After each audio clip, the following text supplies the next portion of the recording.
Dan untuk membahas terkait pantauan hilal, pemirsa sudah bergabung bersama kami di studio peneliti ahli utama astronomi dan astrofisika BRIN Thomas Jamaluddin, dan juga melalui sambungan Zoom ada anggota Majelis Tarjih dan Tajdid Pimpinan Pusat Muhammadiyah Tono Saksono. Selamat sore, Prof. Thomas.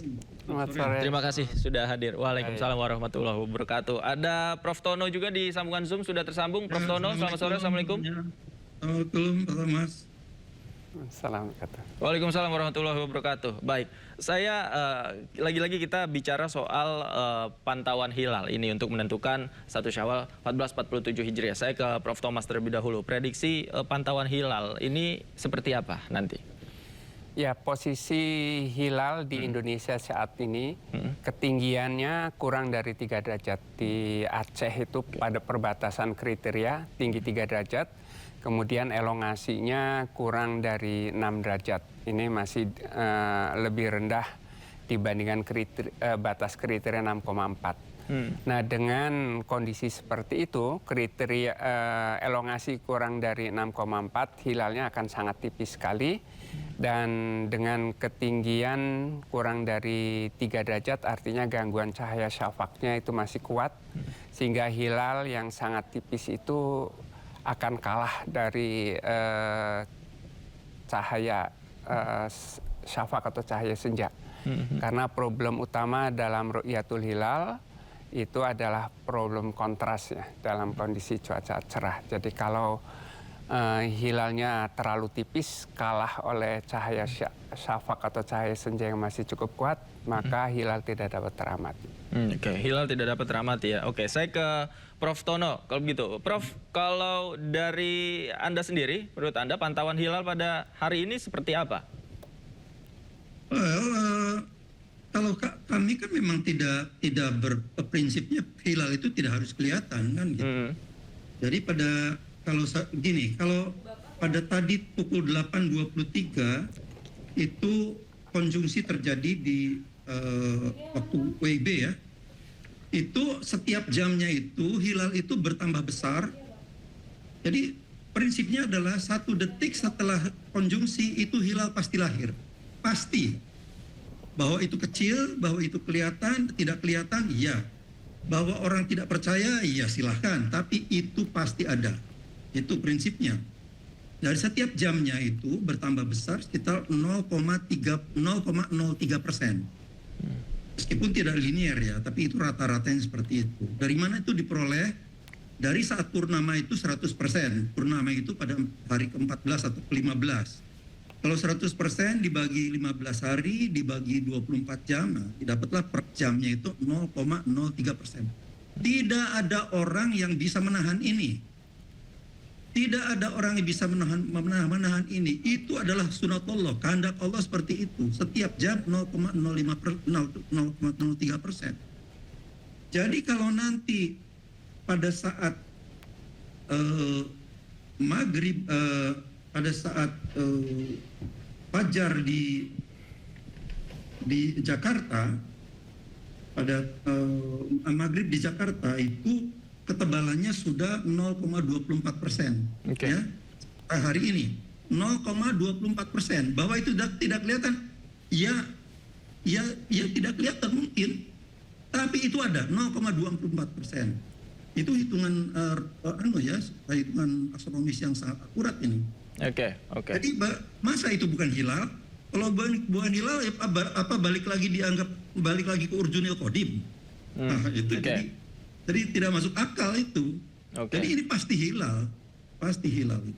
Oke, baik. Kan rujukannya dari kalender global Pak ya, KHGT begitu ya. Saya kembali ke Prof. Thomas. Prof. Thomas, sebenarnya untuk tahapan-tahapan dalam memantau hilal ini seperti apa sih? Tadi dikatakan bahwa ketinggiannya juga belum memenuhi keterangan atau syarat dari MABIMS begitu ya. Apa yang menyebabkan hal ini terjadi? Faktor apa saja? Ya, jadi hilal itu adalah fenomena ketampakannya. Beda yang disampaikan dengan Pak Tono. Yang disebut Pak Tono itu sebenarnya fase-fase bulan atau disebut sebagai manzilah dalam Al-Quran. Jadi karena fenomena ketampakan yang diperhitungkan itu Pertama adalah potensi terlihatnya. Potensi terlihatnya tadi sudah saya sebutkan terkait dengan kontras cahaya hilal yang sangat tipis dan gangguan cahaya syafaq yang masih cukup terang.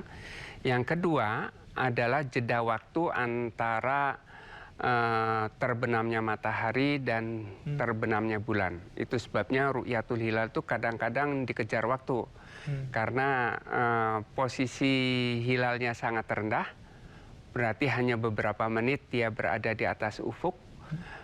Padahal cahaya syafaq atau cahaya senja itu sangat mengganggu, sehingga kendala kontras dan juga kendala waktu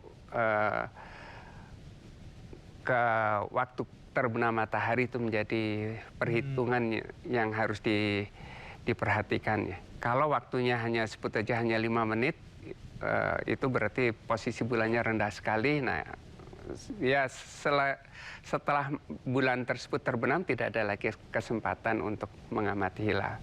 Jadi yang harus tadi kan disebutkan persiapan peru'yat itu mulai asar biasanya.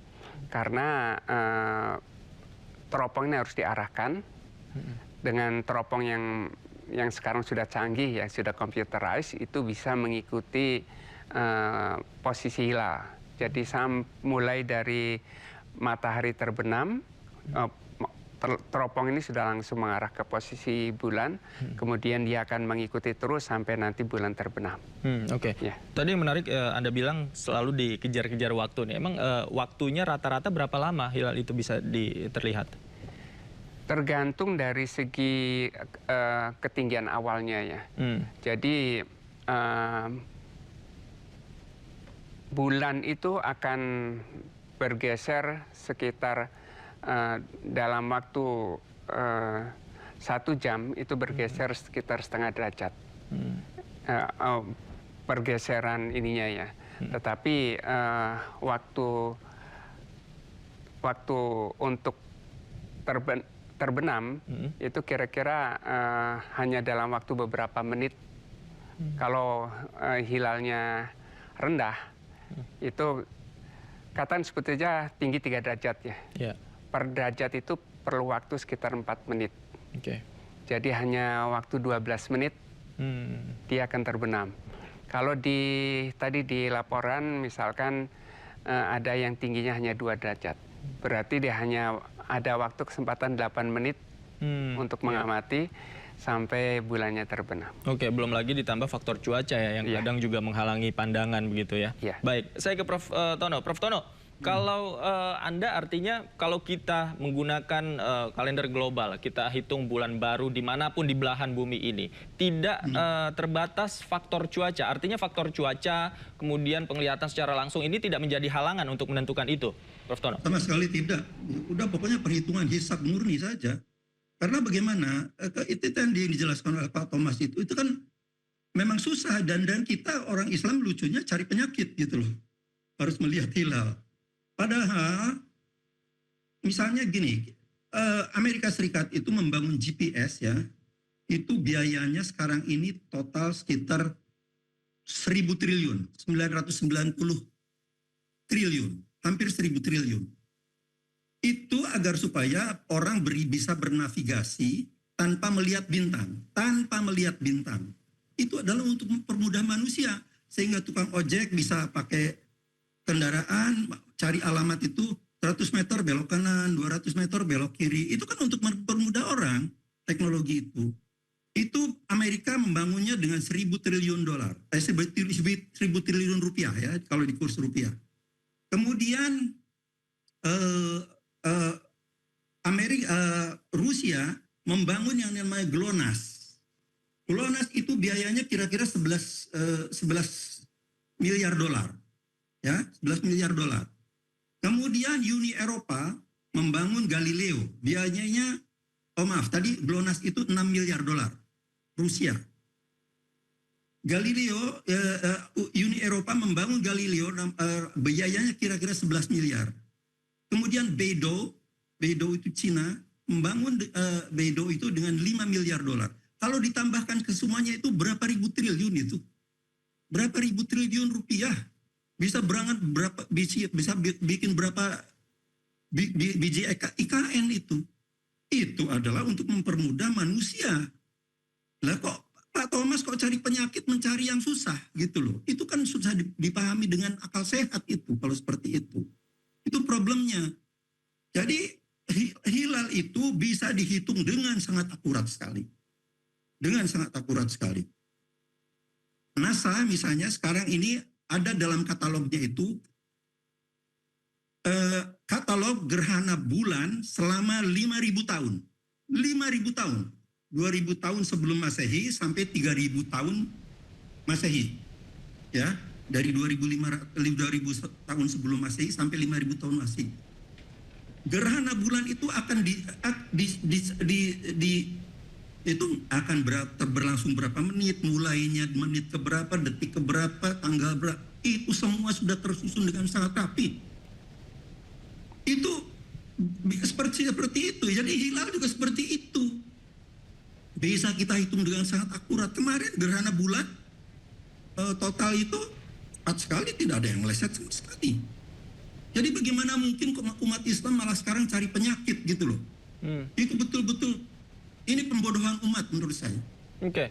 Hanya orang-orang seperti Pak Thomas Jamaluddin cari proyek aja itu untuk menganukan proyek Ru'yatul Hilal itu. Ya, maksudnya cari proyek nih gimana nih Prof Tono nih? Ya itu kan dibiayai oleh negara toh, dari APBN toh. Itu kan biaya dari teks yang saya bayar juga itu. Apa ini kegiatan pemantauan hilal yang biasa kita lakukan, yang rutin kita lakukan? Oke. Pekerjaan yang sia-sia. Buktinya tanggal 17 Februari yang lalu, hilal itu pasti di bawah ufuk. Tapi kok tetap aja diamati itu ada Ru'yatul Hilal. Itu kan proyek itu berarti. Oke, baik. Itu. Jadi kalau misalnya memang itu dianggap harus biayai sendiri lah, jangan minta APBN negara gitu loh. Itu kan jadi biaya menggerogoti biaya APBN itu. Itu persoalannya. Oke, baik. Prof Thomas, silakan dijawab. Ya, bagi pengamal ru'yat itu tetap perlu dilakukan. Ini atas dasar ta'abudi atau ketaatan pada contoh Rasul. Karena Rasul mengatakan sumu li ru'yatihi waftiru li ru'yatihi. Berpuasalah apabila melihat hilal dan berbukalah melihat hilal. Maka atas dasar ketaatan pada contoh Rasul itu, maka para peru'yat tetap melakukan ru'yat walaupun mereka mahir juga melakukan hisab. Jadi bukan bikin penyakit dan bukan sebagai cari-cari proyek, bukan juga yang tadi disebutkan seolah-olah ru'yat itu hanya mempersulit. Karena itu sebagian dari pelaksanaan sunnah Rasul untuk melakukan ru'yat. Maka para peru'yat tetap melakukan ru'yat walaupun mereka sudah mahir juga melakukan hisab. Oke, baik. Sambil kita tunggu. Oke, sebentar dulu Prof Tono. Kita akan pantau dulu nih bagaimana situasi dari pemantauan lokasi hilal, Prof Tono. Kita akan mantau dari lokasi Bandung, Jawa Barat. Sudah terhubung dengan Ervan David di Gedung Fakultas Kedokteran Universitas Islam Bandung. Selamat sore. Ervan, bagaimana situasi pantauan hilal di sana, Ervan? Ya, selamat sore David dan juga pemirsa. Menjelang 1 Syawal 1447 Hijriah, Fakultas Syariah Universitas Islam Bandung melaksanakan pemantauan di Observatorium Al-Biruni, Kota Bandung. Dan persiapan pemantauan sudah dilaksanakan pada pukul 14 waktu Indonesia Barat tadi, dan pemantauan akan dilaksanakan pada pukul 17 hingga pukul 18 atau selama 1 jam. Untuk melihat hilal, pihak Unisma menggunakan peralatan seperti teropong goto yang dioperasikan melalui remote dan juga beberapa teropong manual. Dan di samping itu proses pengamatan dimulai dengan melakukan setting pada teropong sesuai prosedur dan melalui balancing dan beberapa instrumen yang terpasang di kamera CCD dan filter matahari serta beberapa persiapan lainnya. Dan metode yang akan dilakukan oleh pihak Unisba ini dengan metode hisab rukyat atau metode menggunakan perhitungan matematis dan astronomi. Dan di samping itu cuaca di sekitar Kota Bandung ini saat ini diguyur hujan dengan intensitas ringan hingga sedang. Dan tadi pada pukul 14 hingga pukul 15 waktu Indonesia Barat, Kota Bandung juga sempat diguyur hujan dengan intensitas lebat. Dan di samping itu rencananya pemantauan hilal ini juga akan dihadiri oleh Badan Hisab Rukyat Daerah Jawa Barat, beberapa organisasi Islam, Kanwil Kemenag Jawa Barat, dan juga BMKG wilayah Kota Bandung. Demikian, Davi. Oke, baik Ervan, ada berapa teropong yang digunakan dalam pantauan hilal di sana dan siapa saja yang memang terlibat dalam proses pemantauan hilal di tempat Anda?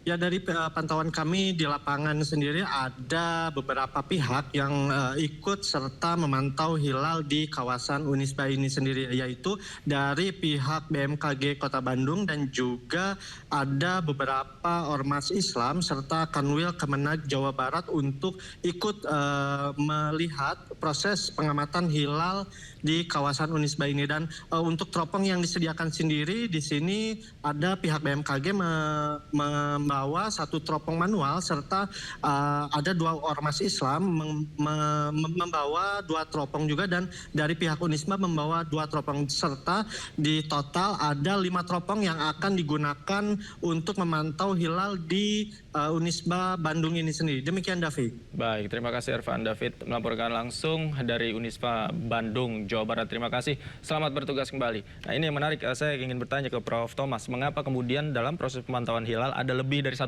teropong yang digunakan? Apa manfaatnya? Tapi dijawab usai jeda, Prof. Thomas. Kita akan kembali usai jeda, pemirsa. Jangan kemana-mana, tetaplah di Breaking News.